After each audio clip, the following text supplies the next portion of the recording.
The Speed Art Museum proudly presents Virtual After Hours at the Speed. Featuring a director's cut with artist Wolfgang Buttress. A first look at selections from the 2021 Sundance Film Festival at the Speed Art Museum with curator of film Dean Otto. A special presentation from glass artist and curator Norwood Viviano. And more. Virtual After Hours at the Speed.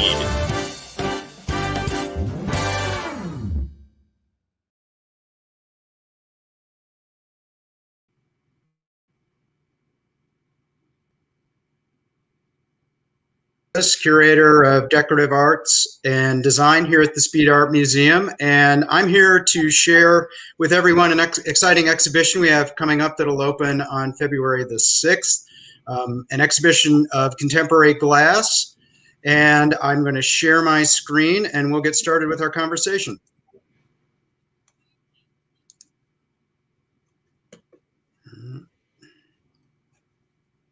Hopefully.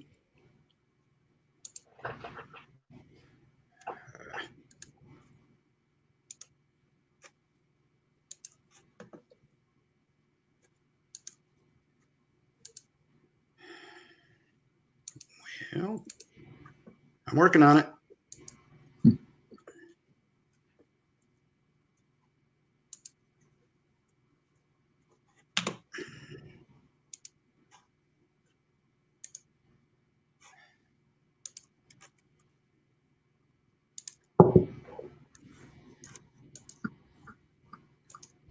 There we go. Sorry about that. So, exhibition, which as I said, opens February the 6th, is called Collecting a Love Story, Glass from the Adele and Leonard Light Collection. And as you saw in the opening, I'm pleased to welcome this evening Norwood Viviano, my guest co-curator for this project. I first got to know Norwood when we worked with him to commission a piece for Leonard and Adele's collection back in 2016. And here you see one part of it. It's from a larger series of work that Norwood did over the course of a few years called Mining Industries. And as you can see from this, the piece that he did for Leonard and Adele was inspired in part by downtown Louisville. It's both its earlier industrial history and its present day life. And also as a corollary to that, a piece that looks at the Martiki mine in eastern Kentucky, one of the largest of the surface strip mines in eastern Kentucky. So I just want to set the stage before Norwood and I talk about the exhibition a little bit. Leonard and Adele are both Louisvillians, though we're both native New Yorkers. Married for 69 years until Adele's death in 2018. I miss Adele greatly, as I know everyone who's associated with the Speed and who knew her do. And Leonard and Adele collected together for a remarkable 69 years. And over the course of that, they've donated over 450 works of art to the Speed. And I had the pleasure of working with them. I still work with Leonard on the collection. And I'm often asked, what makes for a great collector? And Leonard and Adele really embodied it. They loved the material. You have to collect what you love. They were committed to always looking and learning about the things that interested them. They trusted their own eyes. Every piece that entered the collection, they both had to agree on, which I think really sharpened the quality of what they finally settled on to add to their collection over the years. And just to give you a sense of where this collection resides when it's not at the Speed for this exhibition, and this wonderful house built in 1968, and this house predates the development of their glass collection. But I think it gives you a sense of their great eye for design. Though neither one had a background in art or in art history, Dr. Light was a cardiologist for many years. Adele was a family therapist, but I'm convinced after my years of doing this that sometimes people just have sort of a natural visual ability to understand what looks good, what looks right. And certainly their house reflected that too. And here's just one room, just to give you a sense of how this collection lives its everyday life within their home. So the challenge for Norwood and myself was to go from 222 objects down to 69. Norwood, I'd love to hear your thoughts, your first impressions of the collection, and thinking about, the process we might take to start to wrap our heads around this quantity of great material. Well, for me, I think that the greatest and most positive challenge was that the work in the collection was so strong. And I think that we, at least from the beginning, we knew that we couldn't show everything. We didn't have the physical space to show everything. And I also think that like a curatorial process is really important in terms of picking and choosing pieces, not just from a, well, I know that we chose things because we like them in some ways because they were, we either like the aesthetic or we're interested in the themes. I think we also started to realize that there were connections between the works in the collection that at least I, who had already been through the collection twice, I hadn't really thought about before. And that was actually really exciting to sort of come up with a series of categories that then started to shape into an exhibition. Yeah, that's a great point. I always say that you have to listen to the objects sort of tell you what to do with an exhibition. It can't be the other way around. As a curator, I try not to go into projects with a really sort of preconceived notion of, here's the narrative I want to tell. Are there objects that can help me tell it? But rather, here are the objects. What are the stories? What are the narratives that they suggest? And how do they start to fall together into a cohesive whole? And every curator has their dream exhibition that might have 222 objects in it, but the reality is, because of space, time, resources, you're always having to whittle things down. And frankly, I think that always makes for a better presentation. It really forces you as a curator to really, constantly whittle things down. And Norwood, I'd love to hear your memories of our sort of final whittling session when we were working in one of your studio classrooms on trying to just reach the finish line. I think there's a couple of things that I remember pretty clearly, and I think I'll just look at the whole thing globally, the whole process. For me, it felt like a real collaboration. So in lots of different ways. So collaborative in the sense that you and I, Scott and I, worked through the collection and had conversations about each of the pieces. And I think both of us felt strongly about all of the work that ended up in the exhibition. Not that there weren't pieces that we could have included and felt strong about. They just didn't fit into the way that we were thinking about the exhibition. But then I think from another point of view, the work resonated, and I may go on a little bit of a tangent here, but when I was thinking about the work, I was also looking at it from the lens of an artist.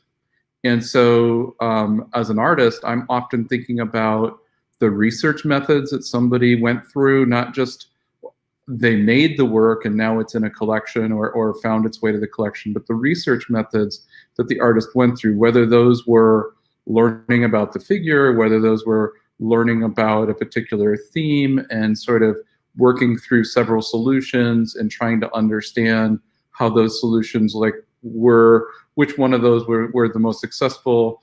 I actually reached out to a few of the artists and asked them a few questions as I was writing, and that actually informed some of the writing and the way that I thought about the work in the exhibition. Yeah, and now you all out there can see why I asked Norwood to join me on this project. The perspective of an artist, I think, is always useful, particularly in some ways when you're dealing with contemporary material. And I'd spent so much time with this collection over the years that I really felt like to do it justice, to have an exhibition that could be the best it could be, I needed fresh eyes, fresh ideas, fresh ways of thinking. And, I think collaborations like that are great. Oftentimes being a curator is sort of self-imposed exile when you're doing research and working on things, even on exhibitions. So to get fresh sensibility, fresh thoughts, I couldn't have done this well at all without having you involved, Norwood. So why don't we take a look at just a few of the pieces in the exhibition? It numbers, as we show here, 69 altogether, that range in date from the late 1960s up through 2019 is the most recent piece in the exhibition. And that's another remarkable part of Leonard Nadell's collection, is that they began collecting in the late 60s when artist-made glass in the United States was really a new and emerging idea.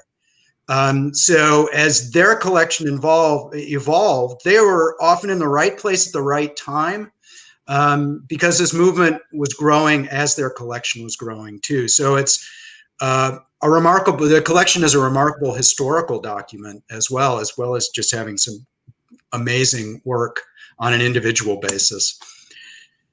So I think, at least here in Kentucky, when you think of contemporary glass, the name the late Stephen Rolfe Powell always comes to the fore.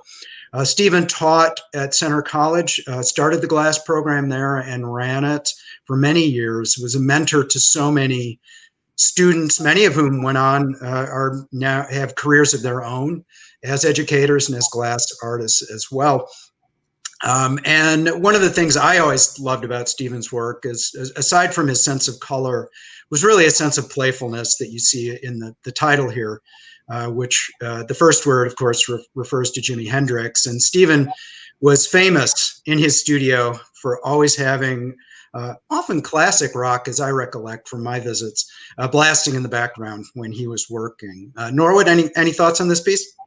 I was just going to add that, Stephen's, research and techniques, I think, are really significant. He's using here a Marini technique, which is an Italian process. But why I think it's important is that, Stephen is one of the early adopters of these sort of Italian techniques in America and influenced a huge amount of students that develop these traditions, that these traditions have evolved. I don't know if they've become Americanized, but I think that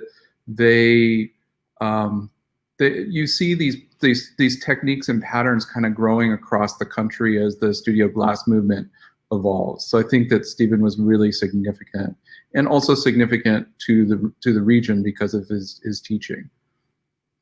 Yeah, well, and that brings us to our next piece by Shay Rhodes. Shay was one of Steve's students and then came to the University of Louisville to set up the glass program here, where he's still working. And, Norwood, do you want to touch on the Italian, again, this reconsideration of traditional Italian technique going on here? Yeah, so, Shay is exploring a reticello technique, which is actually using really fine cane. And it's a very, I wouldn't say it's necessarily a labor intensive, but it's a very stepped process. It can take several hours to make a piece like this. And what you have to realize is that in the process of making something like this, it's got to stay hot. You got to be turning it. You got to keep your attention on it. And so all of these steps, take a very long time to learn. And I think one of the things that I really love about this piece is you have these very beautiful techniques embodied in something that's like really, the contrast between the glass and the chain is actually pretty remarkable. Yeah, and I think that the attention to technique here is quite appropriate given sort of his conceptual approach to this. Mm-hmm. I'm oversimplifying here, but Shay was inspired to make this series of buoys after attending a burial at sea and thinking in some ways about buoys as almost being like gravestones, which of course always have attention lavished on them as well. So there'll be several works in the exhibition by the husband and wife team of the late Stanislav Lubinsky and Yaroslava Brechtova. They were artists that Leonard Nadel were particularly drawn to, had a number of great works, actually visited the artists in their studio at the Czech Republic a number of years ago. And this is one of their classic works in which they're exploring geometry, but also they're so well known for a remarkable ability to understand and harness light as part of their compositions. Norwood, what are your thoughts here?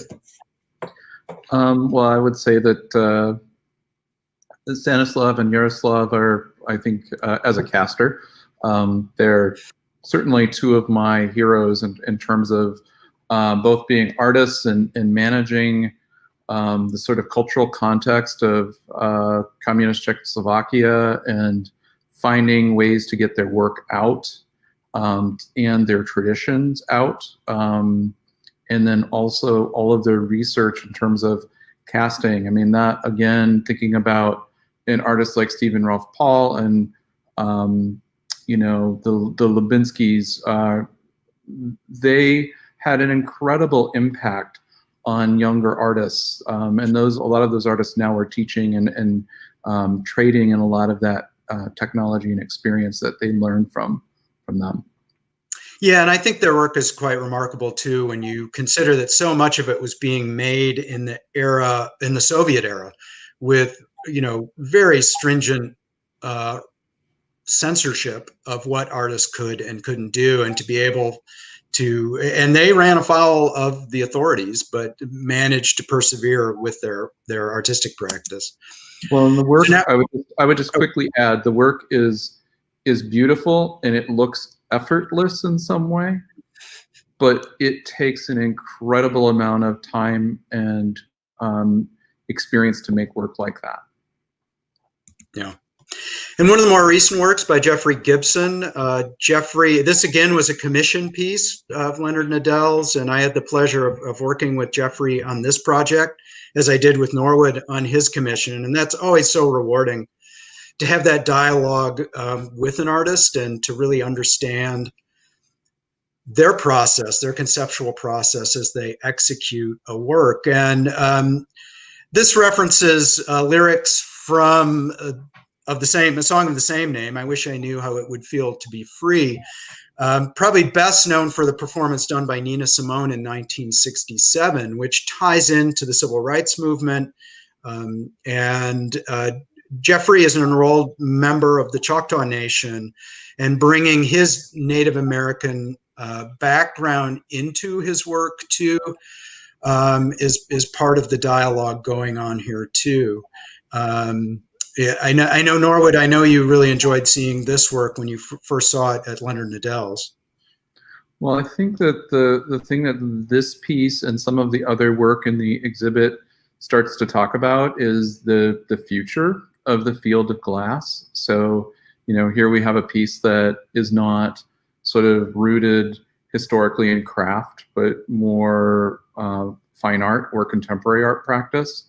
And as an artist, I don't necessarily abide by all of the kind of boundaries or categories, but I think that what's important about this work is all of the things that you've said, you know, for its kind of social justice message, but also I think it speaks to the evolution of the field of glass and the potential of what artists are doing now.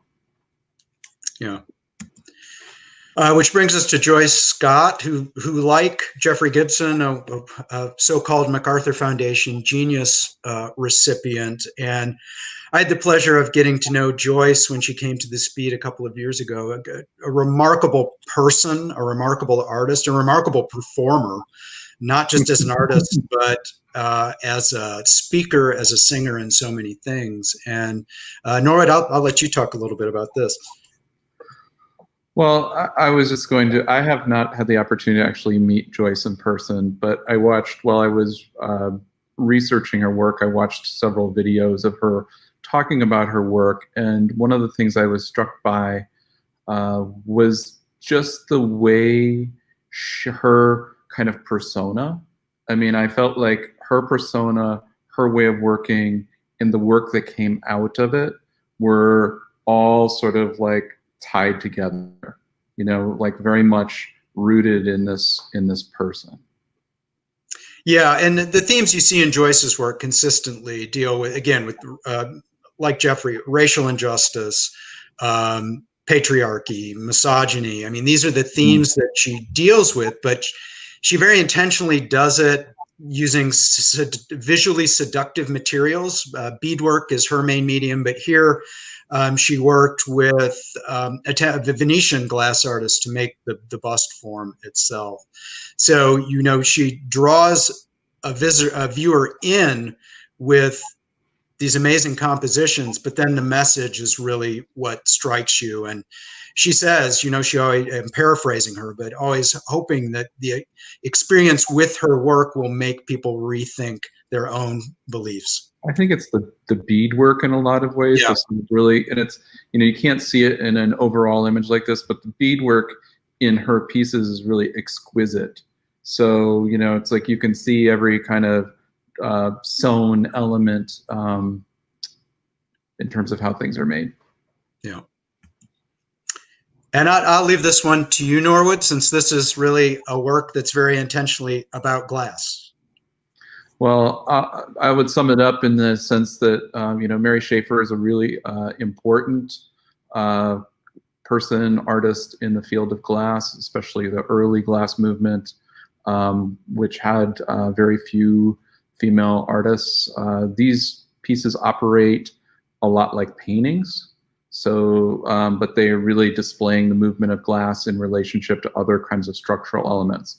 Just by heating up the material, you kind of get this result. Yeah. And one of my favorite works of art in this exhibition is this one by Josiah McElhaney. You know, his work, his approach, he's I'm at a loss for words, because to hear him talk about his work and what the process that goes into it, again, there's a reason he's a MacArthur Foundation Genius recipient. I mean, just the thoughtful process, the idea that history is not what it seems to be always. And I think that's one of the things I love about this work. What are your thoughts, Norwood? I like the blending of history. I you know, Josiah's work often, and I think, again, you know, like Jeffrey Gibson and to a certain extent Joyce Scott, their work kind of crosses over between a lot of fields. Josiah, I think, is known more outside of the craft field now, in glass field and in contemporary art. But I think the kind of the history, the rooted history in like Vanini and explorations in color and form make these kind of objects in a lot of ways timeless. You know, like I think that, you know, you don't really think about them as kind of vessels. You think about them as shapes and light, and they're very ephemeral, which I think helps kind of reinforce ideas of time. Yeah, yeah. And then our last piece to share, heaven knows we could drone on about a lot of things, but this is a personal favorite of mine, by the Danish team of Mika Karlslund and Stefan Dahm. The Structure of Everything, which is certainly a title applied with irony, the idea that somehow all human knowledge can be reduced to a single object, I think is an intriguing one. I think it certainly maybe speaks to human arrogance in a way. But they've described these works from this series of pieces as being narrative vessels, almost like ancient Greek pottery might be, where a story was being told around the vessel form. So it's an updating of that. Norwood, any thoughts on this? I was just going to add that one of the things that I really love about this piece is the same thing that I love about the Greek pottery and the way that the story kind of unfolds around the object. So it really encourages me to be an active participant in the work rather than sort of statically viewing the work. Yeah, yeah. Yeah, and it's, you see these themes of, technology within the imagery used, of technology being overlaid over nature, which again, that idea of I'm afraid, human arrogance in a way. So I hope those of you that are here in Louisville and elsewhere will come and visit the exhibition. As I say, it opens February the 6th and will run through June. 69 objects, over 50 artists from literally across the globe. So I hope you'll come, enjoy the exhibition, experience not just the great objects, but the story of collecting, Leonard Nadell's story as collectors that we talk about within the exhibition as well. Such a remarkable couple, inspiring to me and so many other collectors too. Thank you. Hey everyone, Jesse Hawkins, founder and voice behind the Mocktail Project, a mission-based project based here in Louisville, Kentucky that is focused on creating a healthier, safer, more inclusive drinking culture. Now, ever since that very first drink that we crafted and served in 2017 at Mint Julep Tours, I had no idea about the journey that I was about to embark on. But now 4 years later, and more than 30,000 alcohol-free options served not only in Louisville and throughout the state of Kentucky, this mission has taken me all across the United States.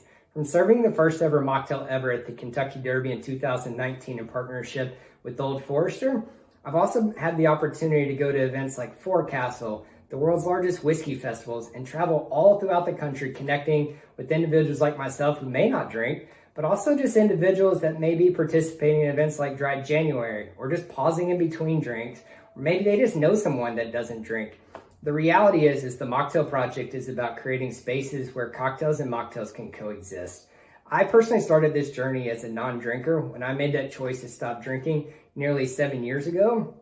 And for me, I still wanted to be able to participate at things like the Kentucky Derby, go to the Kentucky Bourbon Trail, enjoy a great music festival. And as a non-drinker, sometimes that can be challenging. And I think for everyone, we may know somebody that's either pausing to take a break, maybe participating in like a Sober October, or, for me personally, it's really about, bringing everyone back into social environments and ensuring that everyone not only feels safe, but truly they feel welcome. And so today what I'm going to talk about is something called Dry January, which is happening right now. It's a worldwide campaign where millions of individuals pause and they really truly reconsider not only their relationship with alcohol, but maybe just setting new intentions for the new year. And so they take 30 days off, and that can be challenging for someone that, here in 2021, we're still in quarantine, and, maybe they, obviously have the daily ritual of having a glass of wine at the end of the night. And so really trying to, make it easier for individuals who are participating in Dry January. And so today we're going to be making a non-alcoholic drink, a mocktail.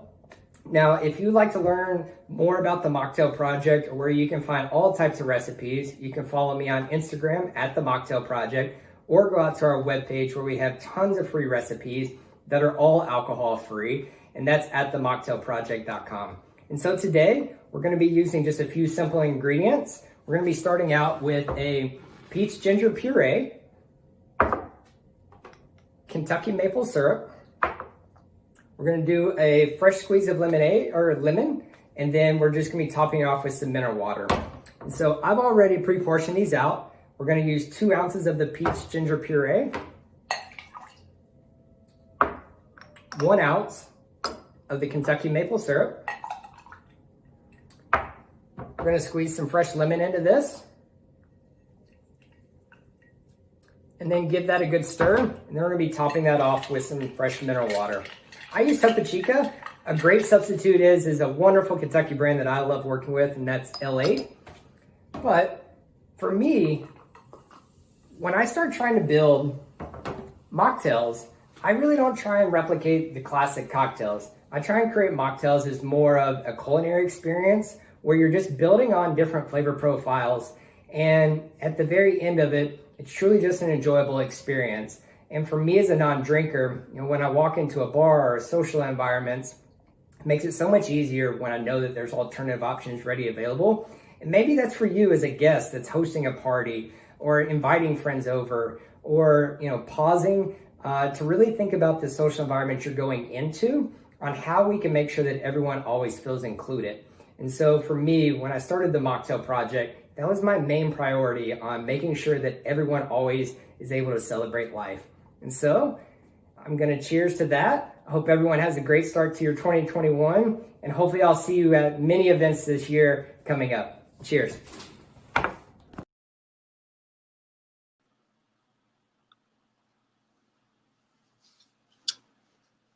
Hi there, I'm Dean Otto. I'm the curator of film at The Speed.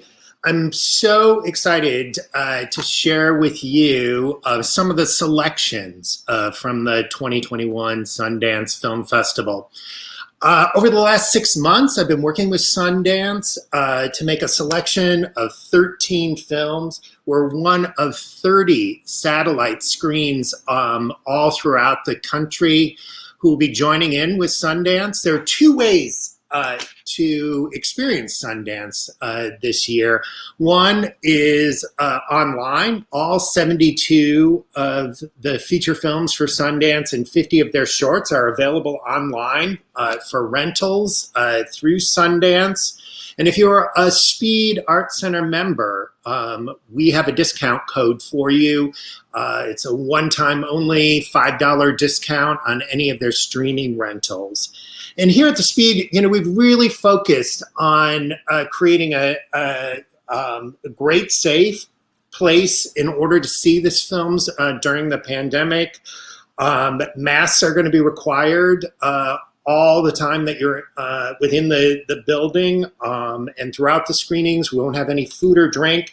We're going to have two venues in order to see films. We'll have the great Speed Cinema as one, but Sundance is allowing us to use one of their DCP projectors that's coming in from Park City, and we will be turning the Grand Hall into a state-of-the-art cinema as well.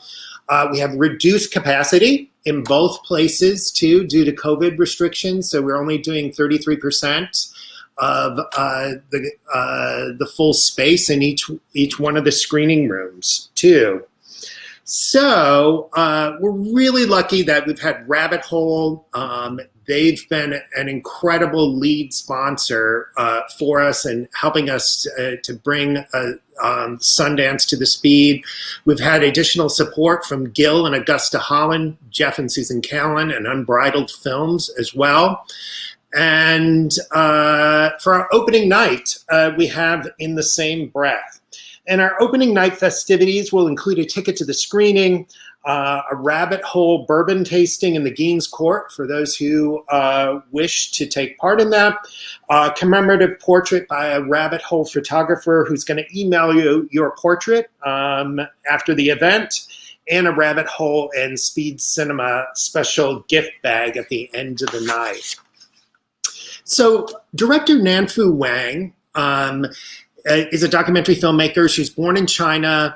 She lives in the U.S. Her previous film, One Child Nation, premiered at Sundance in 2019. She got an Emmy nomination for that. And it's one of the several films in the festival that is referencing the pandemic. In this case, it's addressing how similar the responses were to the outbreak between President Xi Jinping in China and Donald Trump in the US. Wang shows how the conflict between national pride and a medical emergency that is nearly impossible to contain. And it's one of the 5 films that will be screened that are celebrating the opening night of the 2021 Sundance Film Festival. The following day, at 3 o'clock in the afternoon, we have Homeroom by Peter Nix. And since The Speed began in 2016, we've been really committed to presenting the work of filmmakers over the course of their careers. And this is the case with documentary filmmaker Peter Nix. He's just finished a trilogy of films about inequity in public institutions in Oakland, California, all of which premiered at Sundance, including The Waiting Room and The Force, which we screened 2 years ago. And in this latest film, Homeroom, He addresses the inequities and struggles of a group of public high school students in Oakland. And the film follows the class of 2020 whose academic lives take an uncertain turn due to the pandemic. Later that evening, we have another film in the festival that addresses a pandemic. The strange thing about this film was that it was written in 2017 and it was shot in 2019, well before the current pandemic emerged. And this is the first feature film from the director Wooly Gervais, who has directed several short films that have paraded at festivals like the Toronto International Film Festival and the Havana Film Festival. Sundance is known for being a launching pad for emerging filmmakers with special support for international filmmakers. And this will be a world premiere for this touching drama about two unlikely people who become a couple when the pandemic emerges in the form of a pink cloud, forcing them to live together. Later that night, we'll have Rebel Hearts, and Sundance is also known for its work with supporting social justice, and this new documentary, Rebel Hearts, focuses on a group of very progressive Catholic nuns from the Immaculate Heart College who helped to provide an education that supported social change movements of the 1960s. This included marching for civil rights at Selma and helping to transform the education system. Their work really bristled with the patriarchy of the Catholic Church, particularly the Archbishop of Los Angeles, but they were not deterred. Director Pedro Costa grew up in Rio de Janeiro. He graduated from Yale. He's also worked as a co-director of Bending the Arc that premiered at the 2017 Sundance Film Festival. The following day, we start off with the documentary film Sabaya.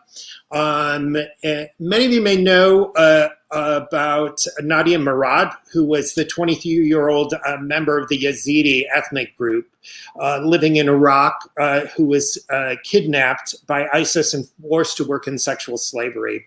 She managed to escape and won the Nobel Peace Prize for her work in helping to raise awareness of human rights abuses. And in this new documentary, Sabaya, the director, Hoger Haroni, follows a group of volunteers from the Yazidi Home Center on their mission to save the women and children who are still held at the El Hol camp. And after the release, they have to start the long process of psychological and physical healing for the years of abuse that these survivors faced. That evening, we'll also have a world premiere of the film El Planeta, which is a really exciting premiere by an emerging female director. This time, the story is set in England and Spain. The film was written, directed, and starring Amalia Ullman and is loosely based on her life experiences. The film begins when Ullman's character has to leave fashion college in London to take care of her mother following her father's death. She arrives in Spain to find that their financial situation is precarious at best, but that doesn't stop them from grifting their way through a life of privilege. This film is seen as like an updated version of the documentary Grey Gardens, with a mother and daughter unable to cope with a new economic reality. So the director's husband grew up in Kentucky, and so she's excited that the film is going to be playing here. Her family all be at the screening, and even right before this program, we were talking on about a way for her to be here to join us in person to introduce this film. We're going to end that evening with a brand new film called Mass, which is the screenwriting and directorial debut of the actor Fran Prince, who's known for his work in the film Cabin in the Woods and on Broadway with Mike Nichols' Death of a Salesman. This is a really intense narrative chamber piece about two sets of parents who were affected by a mass shooting. As parents of the shooter and parents who lost their son in the attack. And the film explores many of the ways that people process grief and is featuring stunning performances from Martha Plimpton, Reed Birney, and Ann Dowd. The following day, we'll have the film Hive, which is a directorial feature debut from Blerta Basholi, grew up in Kosovo. It's an extension of her short films that have addressed social and gender issues in Kosovo. She was awarded a Dean's Fellowship at New York University's Tisch School for the Arts.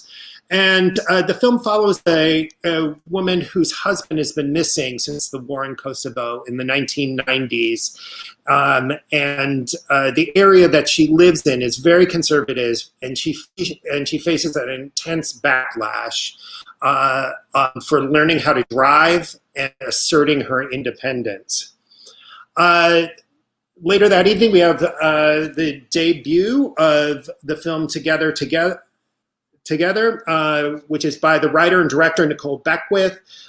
She debuted her film Stockholm, Pennsylvania at the Sundance Film Festival back in 2015. And this is a new romantic comedy that's starring Ed Helms, with Ed Helms playing a man in his mid-40s who decides to become a single parent through surrogacy.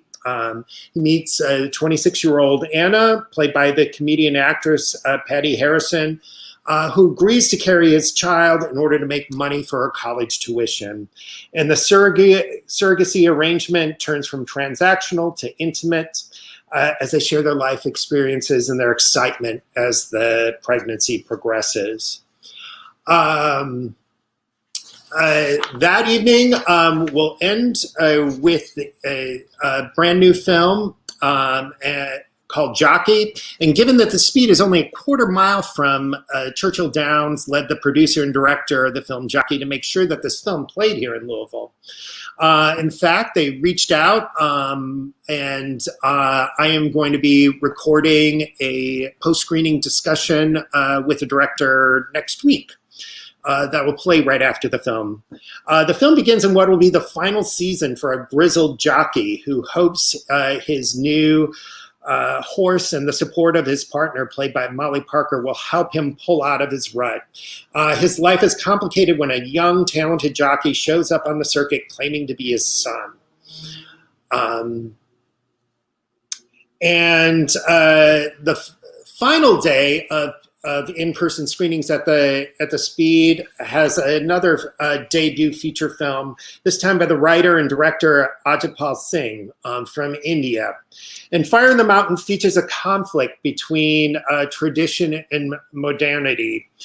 And as parents are trying to find the best way to help their son who is in a wheelchair, the mother wants to move forward with a surgery to save her son, but her father believes a shamanistic ritual is what is needed.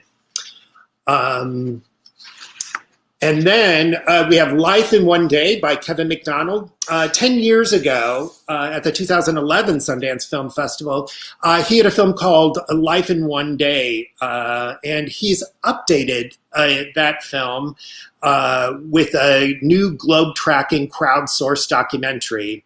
Life in One Day 2020 condenses over 15,000 hours of footage that was submitted from 192 countries into a 90-minute film to document life across the globe on July 25th, 2020. And it was made in collaboration with YouTube and Ridley Scott's RSA Films.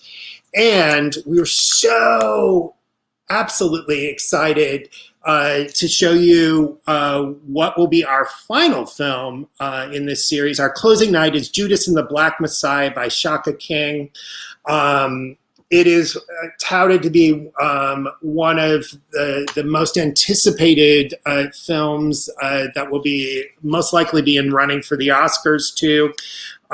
It's about the FBI informant William O'Neill as he infiltrates the Illinois Black Panther Party when J. Edgar Hoover fears that their charismatic leader, Chairman Fred Hampton, will emerge as a Black Messiah.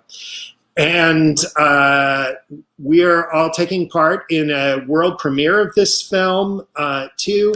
And let's watch the trailer right now. Deputy Chairman Fred Hampton of the Illinois Black Panther Party. Repeat after me. I am a revolutionary. I am a revolutionary. I am a revolutionary. I am a revolutionary. I am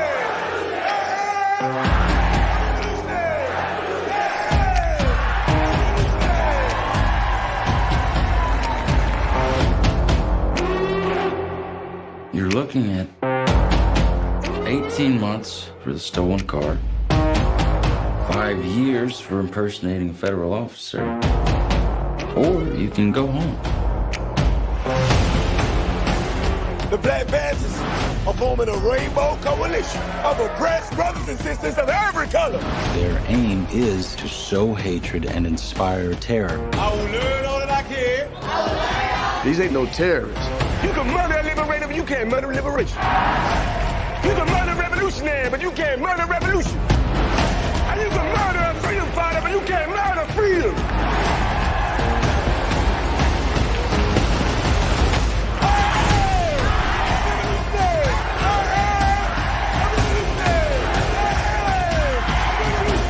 I'm gonna die for the people 'cause I live for the people. I live for the people 'cause I love the people.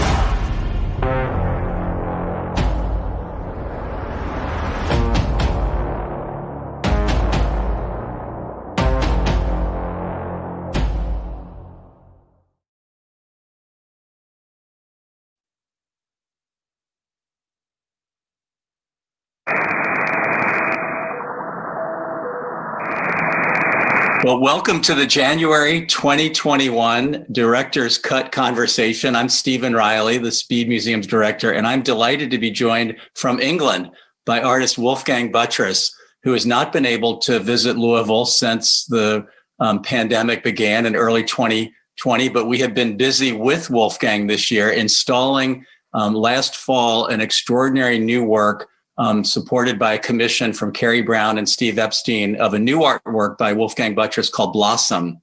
We're going to be talking with Wolfgang about the origin and the future of the work Blossom, which is a living, breathing work that is not complete or may never be complete in a sense, and reflects a lot of the way his practice has grown in the last year. And Wolfgang, I just want to thank you for joining us. Thank you for the gifts you brought to the Speed.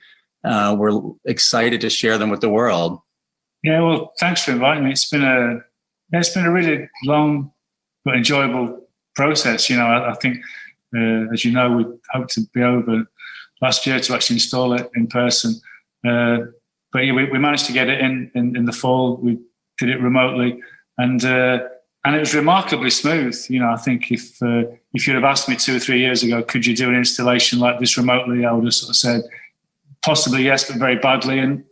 But I'm really surprised, really pleasantly surprised how smooth it's gone, and it's been great to work with you and all your team, and it's been a lovely process. I very much enjoyed it. Well, we'll talk about this because your practice is a very collective practice, and this work exemplified that. But I want to start with kind of the origin, because I want to spend most of our time talking about Blossom, but to set the stage, a little over 5 years ago, you and your studio submitted a proposal for the Milan Expo, and you won, and you became the centerpiece of the UK pavilion in a work called The Hive. And it really launched some of your partnership with Dr. Martin Bensick. The Hive is we don't have enough time to describe everything about it, an extraordinary aluminum cube with thousands of LED lights that are receiving a message from a living beehive and letting humans experience the art while also kind of learning how to embody the feeling of what's going on in the world of bees today, especially as they're under vulnerable and decline, and dangerous decline. And that work won enormous dozens of awards at the Milan Expo. It's been resituated at Kew Gardens, where the hive itself was, the smaller hive was always living. And it really changed your practice. So I want to start with, we don't have too much time to go into the hive, but I want to talk about then Dr. Bensick introduced you to a tree. Yes, so after the Milan Expo and when we relocated the hive back here in England at Kew Gardens, Martin and I we'd formed a really good relationship, both professionally and as friends. We got on really well, and we clicked, and we kind of sort of thought this could be the start of, and it's proved to be the case of many collaborations. And we were talking about potentially doing something a bit closer to home here in Nottingham. And I was really interested in making these connections with nature and using science, landscape, sound, bringing these things together. And I was aware of a tree in north of Nottingham. It's the first ever Bramley apple tree, and it's dying. It's about just over 200 years old, and it's got a honey fungus, which means it's probably got 3 or 4 years left to live. And it seems somehow that this really beautiful, gorgeous sort of tree, which is the mother of all apple trees, it's dying. So somehow it seems so kind of poetic. Like somehow I thought it'd be a lovely thing to do is to try and document the passing of this tree through light and sound, but also give a sense of hope.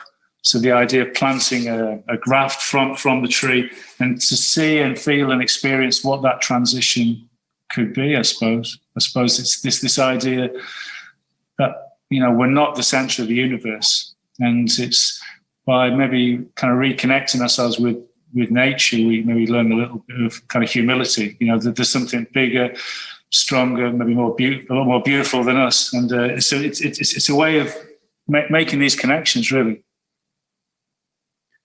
And the tree. So talk a little bit about, so Dr. Bensick, I didn't describe how you receive messages from the tree or a signal from the tree.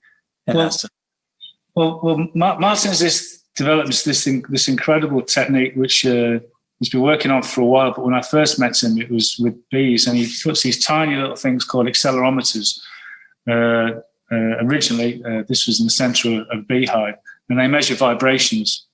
And then we link these accelerometers to a computer, and so what we have is a live feed, a live data feed, and then through this data feed we can we could compute. Say, for example, the bees. We know whether they're flying into the hive, when they're leaving the hive, whether they're healthy, whether they're unhealthy, what the energy is like of the hive, and then we can then assign all this data, certain signals, so we assign sounds as well as light.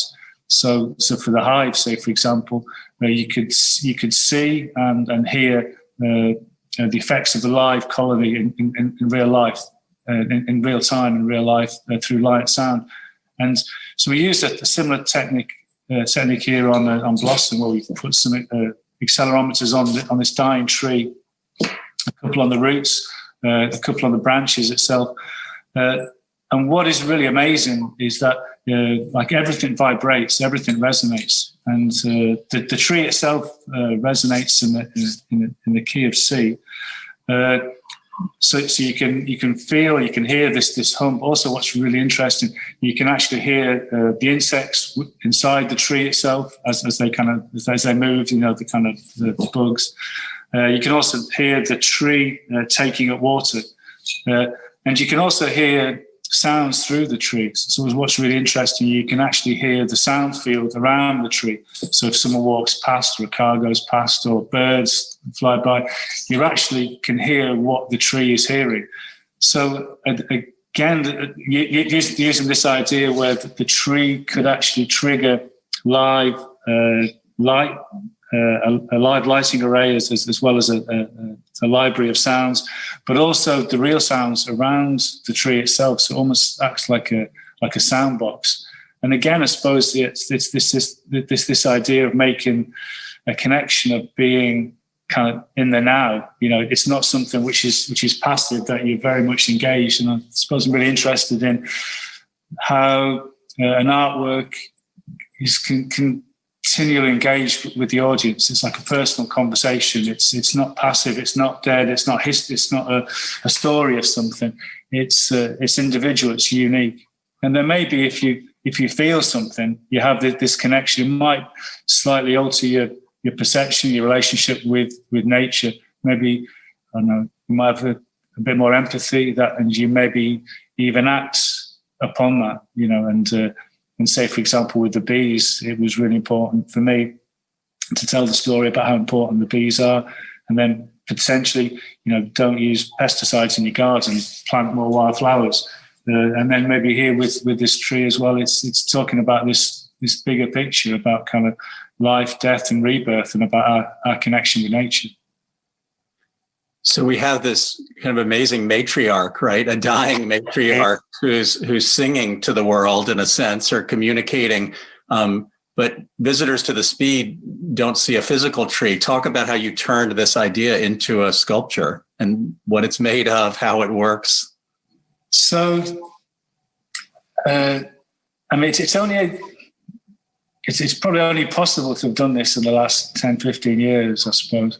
And so even though I use technology a lot in my work these days, I like it to be kind of really robust and secure. So the idea, in essence, is really simple. What I did was to 3D scan the tree itself. And then we laser etched this scan into a series of glass blocks. So each one of these blocks, you can imagine, is almost like a pixel.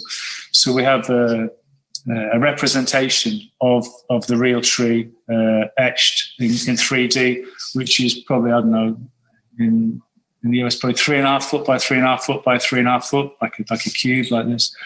And then underneath this stack of glass etched blocks, there is an LED screen, a bespoke LED screen, which receives signals from the tree itself.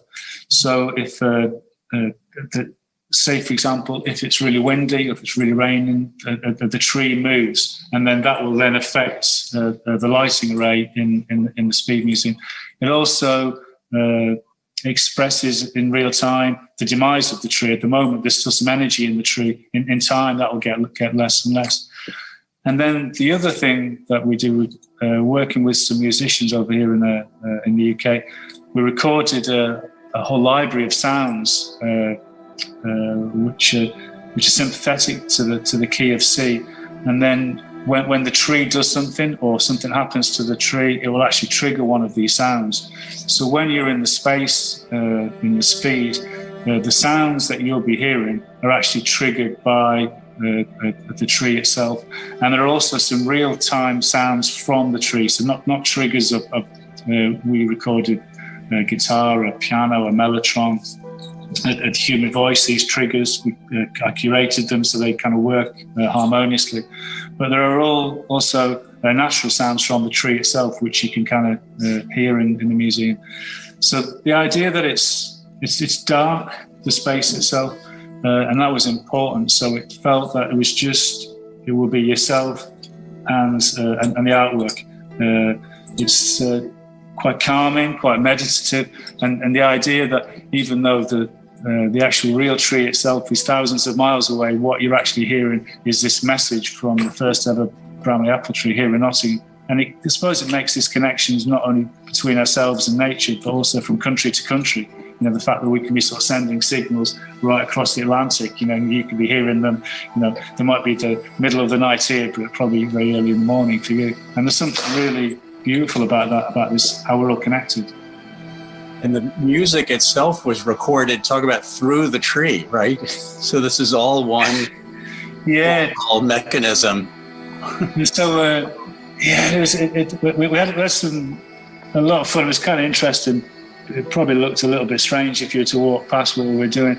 But because the accelerometers pick up sounds, we actually used the tree almost as a giant microphone. So the musicians that we worked with actually kind of stood around the tree itself and then played their instruments and these musical motifs, some of which we'd worked on before, some of them which were improvised on the day, and we recorded them through the tree. So the sounds that you hear are actually go through almost like an old school plate reverb, but the tree itself is doing that, and that gives it a really unique atmosphere. And I suppose it suggests this idea. This is what the tree would be hearing if you were inside the tree. These were the sounds that you could hear, and then through this filter, you can hear this slight sound of insects kind of sort of scurrying, the breeze blowing through it. So it feels alive. I suppose it feels kind of organic, and it's continually changing. So there's a library which I curated with a couple of great musician friends here in the UK, Kevin Bales and Tony Foster.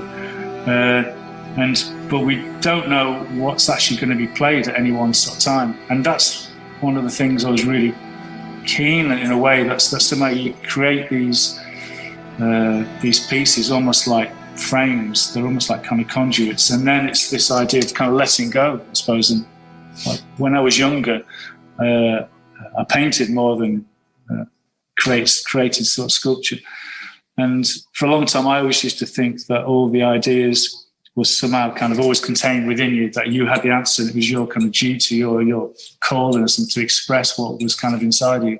Whereas now I think it's maybe a combination of that and also listening, as well as kind of expressing something which is in, it's almost create something which allows things to evolve. So the audience becomes as an important participant in the artwork as myself. And once the artwork is there, it's kind of out of my hands. It kind of exists. It has its own life. And there's something really lovely about that, I think. So it's so much about mutuality in the sense that what I love is that the musical voice that the tree now has was a performance by musicians, in a sense, for the tree. Yeah. They kind of gave her voice, in a sense, in a way we can now listen to. And then there will be music. I want to talk about a descendant of the tree. I think of this also as an aria of a dying tree and one of her descendants. So let's talk about the descendant and how the voice and the role of a new tree will become part of Blossom.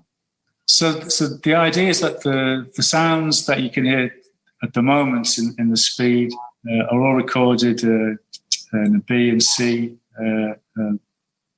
mainly minor keys. So it has a slightly melancholic, wistful atmosphere. And then the idea is that we're in the process of planting a new tree, which is a direct graft from the original Bramley apple tree. We'll be putting some accelerometers on this new seedling. And there will be a new library, and then these sounds will be recorded in a major key. So what the audience and what the visitor will be able to hear will be to hear this transition of the passing of the original dying tree and this new life, this rebirth of this sort of seedling. So for 2 or 3 years, there will be this sort of transition period where you'll get a series of kind of minor chords and major chords as the old tree is dying and this new tree starts to establish itself. So the original Bramley is in more of a minor key, is that right? And the new one is in C major. That's right. That's correct. And it'll be a very sort of subtle transition. And when the original tree finally passes, it will still have kind of traces and memories, because the wind will be going, still blowing against it. There will still be kind of insects in it. There will still be activity in and around its roots. So the actual, the sounds which the original tree will make, and it will still be making some, but a lot less, And so, it'll be this transition. And so what you'll be hearing in a couple of years' time will be a very different score to what you can hear at the moment. And again, there's something nice about that. I really like this idea, is that you put something out there and it's kind of nature and chaos, which kind of sort of takes over. So it's as much as a surprise to me as it will be to the audience. Thank you. I love getting a sense, because I think now how an artist in Nottingham could be turning a 200-year-old tree into a message in a museum in Louisville, Kentucky is, I think, all with musicians partnering with that, really came out of that ability to see and make connections in the world. And I realized I wanted to ask one more question, which is, this is an interesting work. We've been talking about it for several years now, and you changed the title during the production of it to Blossom. Talk a little bit about how that name, how it changed and the new name came to you. Well, originally I was talking with the idea of kind of seeds and this kind of rebirth, this sort of change. But to me, it's sort of technically, I suppose, like an apple has a pit because it doesn't have the seed. And I suppose it was this idea of blossom, the idea that blossom is in itself, it's incredibly beautiful, but it's ephemeral. I don't know if you've ever been to kind of Japan, the cherry blossom season, say, for example. But for those, say, 3-5 days, it's the most amazing, gorgeous thing in the world. The whole of the city in Tokyo, say, for example, is just completely taken over by cherry blossom. And it's this idea that little moment is beautiful, it's transient, but it changes. Things always kind of move, and it'll, the blossom will go, the trees will die, and they'll kind of come back. And I suppose it was that idea of kind of blossom that it somehow suggested this idea of kind of sort of transience and rebirth, maybe more poetically than maybe seed did. And that's why it changed. And I think that's, on this project itself, it's been a really lovely thing, the fact that it has sort of taken quite a while from when we first met and first started having this conversation a few years ago. It actually gives you the time and the opportunity and the space to let things evolve and develop and to listen. That the piece is probably a little bit different. So maybe how we first envisaged it when we first start talking about it. But sometimes it's really nice having that space and that ability to take your time and let things evolve naturally. And where it feels now, it feels like in a really comfortable position. I can't imagine it looking or being anywhere else. So I'm really delighted how it's turned out, and so excited about hopefully coming over later in the year when this pandemic is finally over. We hope so. It feels everything about this process has felt like it was meant to be. Even the way we responded together to the pandemic. It was originally going to include some trees on site at the Speed, and U.S. regulations made that complicated. So we adapted again. Right now, it feels like a blossom, like this is what the world needs at the beginning of 2021. So thank you, Wolfgang, for giving it to us. I want to recognize Miranda Lash, who was our curator of contemporary art, who originated this project. And of course, Carrie Brown, who loves the environment and loves art equally and got inspired by this vision and helped make it possible. But thank you. And I know you have a big team of workers. We have a big team at the Speed who work together to bring this blossom to its opening. And I want to thank you for sharing the story of it with us now. Well, thanks a lot. It's been